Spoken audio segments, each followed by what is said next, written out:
Alors que le Wall Street Journal a avancé que TT avait eu recours à des documents falsifiés et des sociétés écrans, l'entreprise émettrice du stablecoin USDT a vivement démenti ces allégations, accusant le journal de répandre du fût.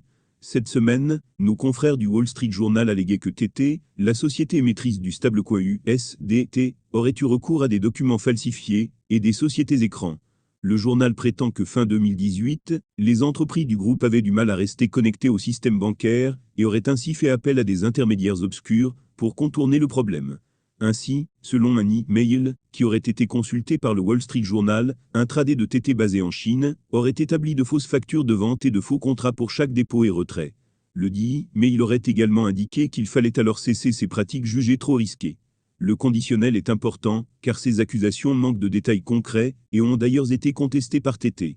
Face à ces propos, TT a réagi dans un communiqué, accusant The Wall Street Journal de répandre du FIR. Le rapport du Wall Street Journal sur les allégations périmées d'il y a longtemps est totalement inexact et trompeur. Bitfinex et TT ont des programmes de conformité de classe mondiale et respectent les exigences légales applicables en matière de lutte contre le blanchiment d'argent et de lutte contre le financement du terrorisme. Fermez les guillemets en période de bear market, il est commun de voir des acteurs majeurs de l'écosystème faire l'objet de diverses rumeurs, que celles-ci finissent par être avérées ou pas.